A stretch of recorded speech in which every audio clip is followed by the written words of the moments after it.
వ్యాపారం బాగుందని చాలా మంది రైతులు, చిన్న వ్యాపారాలు చేసుకునేవారు, నంద్యాల పట్టణం, గోస్పాడు చుట్టుపక్కల ఉన్న పల్లెల వారు కూడా ఆయనకు అప్పులిచ్చారు. అందరి డబ్బులు దండుకొని ఆయన కర్నూలుకు నివాసం మార్చినట్లు సమాచారం.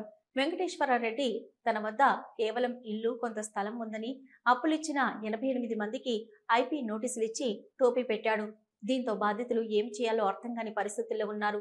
ఇందులో లాయర్లు, వైద్యులు, న్యాయవాదులు, పట్టణ ప్రముఖులు కూడా ఉన్నారు. కర్నూలుకు చెందిన వ్యాపారికి 5 కోట్ల అప్పు, పాములపడకు చెందిన వ్యాపారికి 1.5 కోట్లు, హైదరాబాద్కు చెందిన మరో వ్యాపారికి 1.3 కోట్లు, కోవెలకుంట్లకు చెందిన వ్యక్తికి 1 కోటి, ఇలా సుమారుగా 88 మంది వద్ద అప్పులు తీసుకుని నోటీసులు ఇచ్చాడు.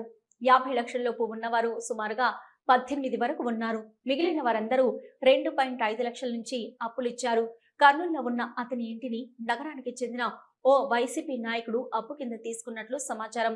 గోస్పాటులో ఉన్న 6 ఎకరాల పొలాన్ని ఆళ్లగడ్డకు చెందిన ప్రజాప్రతినిధులు అప్పు కింద తీసుకున్నట్లు సమాచారం.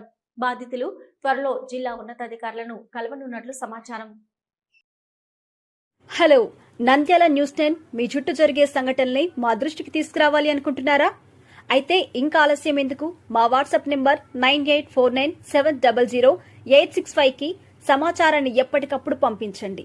మా నంద్యాల న్యూస్ 10 ద్వారా మీ సమస్య పరిష్కరించుకోవడానికి ముందడుగు వేయండి.